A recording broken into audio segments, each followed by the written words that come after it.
l'amélioration de la relation clientèle, précisément. Je dois vous dire d'emblée que globalement, on a d'assez bonnes relations avec nos clients qu'on essaie d'améliorer au fur et à mesure. Puisque une relation, elle doit être entretenue et on doit lever les incompréhensions à chaque fois.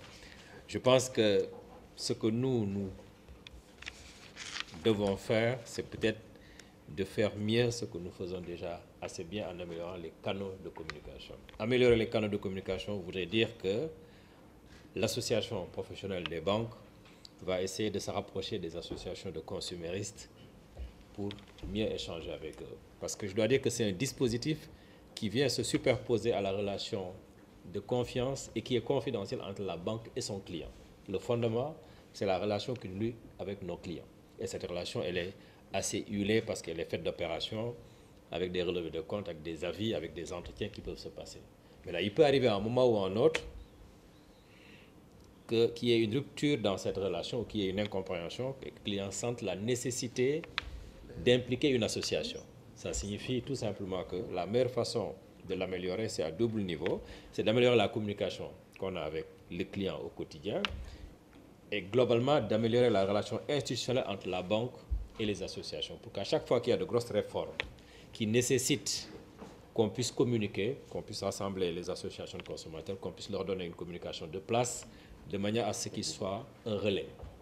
Et on ne va pas s'arrêter là, je pense qu'on a prévu au niveau de l'APB d'organiser des journées portes ouvertes. Le moment venu, je pense que la presse sera conviée à couvrir ces événements pour avoir 2 ou 3 jours sur lesquels toutes les banques seront présentes dans un seul endroit pour communiquer sur les produits, les services et la nature des relations. Parce qu'on est un groupe de banques qui n'ont pas les mêmes activités.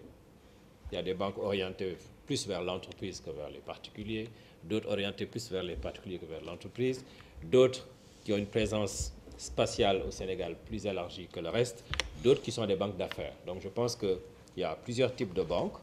Tout concourt à financer l'économie et à régler les besoins de la clientèle. À un moment ou à un autre, il va falloir améliorer les choses. Ce qui le rend également difficile, c'est que les banques sont dans un domaine plus ou moins technique et communiquent dans une langue face à des populations qui ne sont pas souvent bancarisées. Je pense que c'est là-dessus, ou qui viennent d'être bancarisées, mais qui ont des problèmes pour comprendre certains éléments techniques, puisque la manière de faire la banque évolue. On en a parlé, je pense qu'on parle maintenant de monnaie virtuelle, on parle de monnaie électronique, alors qu'avant, nos grands-pères échangeaient des courriers à la place des pièces de monnaie.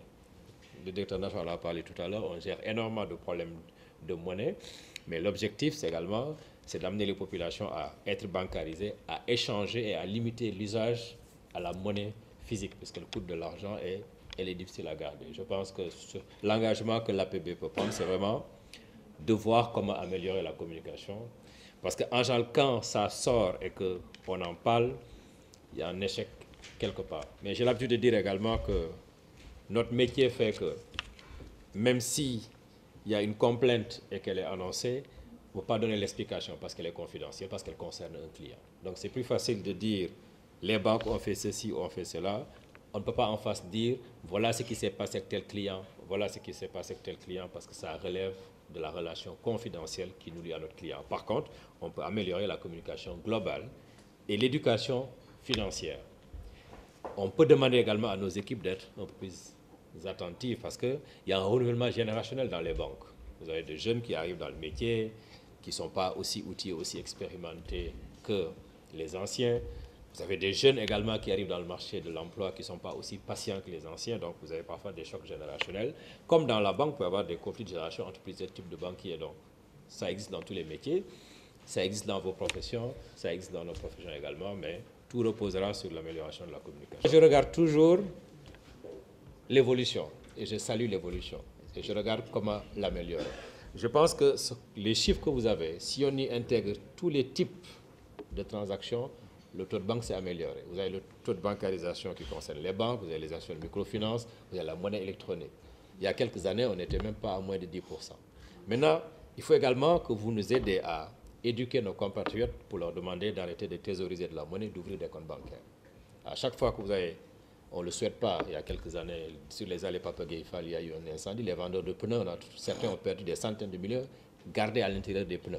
Donc il faut aller ouvrir des comptes, y mettre leurs revenus pour les sécuriser. À la limite, nous, ce qu'on demande de faire, c'est d'améliorer les conditions d'ouverture de comptes et d'instaurer une certaine forme de gratuité. Lors des rencontres précédentes, la Banque centrale a eu à communiquer sur les 19 mesures de gratuité, qui fait qu'aujourd'hui, vous pouvez ouvrir un compte sans qu'on vous demande un frais. Donc je pense qu'aujourd'hui, il faut, dans nos échanges, qu'on vous pousse vers les banques. On a beaucoup de banques au Sénégal en ce moment. Certains sont présents dans beaucoup de quartiers. Et la manière de contacter la banque peut se faire même en ligne pour préparer la documentation avant de venir se présenter. Et souvent, dans certaines organisations également, les banques se déplacent. Je pense que dans les journées portes ouvertes qu'on s'apprête à organiser, on sera plus proche des populations. Mais c'est un défi qui concerne d'abord les populations. C'est à nous de davantage communiquer sur les avantages de l'ouverture d'un compte. Si tous les employeurs de presse obligent leurs journalistes à ouvrir des comptes bancaires en disant si vous n'ouvrez pas, je ne vous donne pas vos salaires en cash, ça va améliorer le taux de bancarisation. Et si chaque employeur se comporte comme ça, on arrivera à avoir des taux proches de 60-80%. Une question, apparemment M. Sy l'a un peu effleuré, parce que moi je vois que les Sénégalais se perdent dans l'environnement bancaire aujourd'hui au Sénégal. Ils quittent une banque par frustration ou bien à la recherche de mieux-être dans une autre banque. Ça me pose à me poser la question de savoir quel est le nombre de banques qu'il y a au Sénégal. Il y en a beaucoup. 25. On a 25 banques et 4 établissements financiers. Cette question revient assez souvent, hein, mais je pense que il n'y a pas... On peut dire parfois, c'est difficile pour nous à PB de lire, il y a beaucoup de banques ou il n'y a pas assez de banques. Il y a plutôt une répartition spatiale des banques au niveau du Sénégal. La Banque centrale nous pousse à nous installer partout où c'est nécessaire. Mais il faudrait que vous notiez également que s'installer coûte de l'argent, qui fait que si le nombre de clients bancarisés n'est pas élevé, il se posera un problème de la répartition des charges que les banques exposent. Si vous voulez une qualité de service, on essaie d'y aller. Maintenant, il y a un du nullus prédécesseur qui disait qu'il n'y a pas beaucoup de banques, il y a trop de banques au Sénégal, mais il n'y a pas assez de guichets. Ça signifie qu'on doit être partout où le client est. Mais il faut qu'on le fasse d'une manière assez intelligente parce qu'aujourd'hui, la manière de faire de la banque a changé. Vous avez besoin de moins en moins d'aller à la banque pour certaines opérations courantes. Si c'est des opérations d'information, d'accès à vos comptes, si c'est des opérations, vous avez des moins de paiements.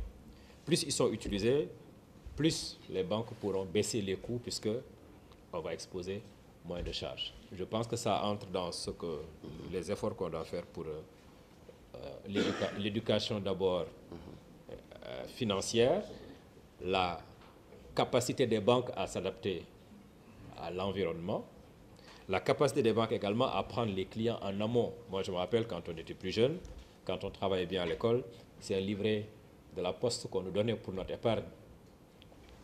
C'est un début de bancarisation. Les choses ont changé. Je pense qu'il y a toute une forme d'éducation qu'il faut mettre en place, où la presse sera un allié, où nous également, on améliorera notre communication. Parce que c'est vrai, on n'est pas connu pour une corporation qui communique au-delà du nécessaire et de l'obligatoire.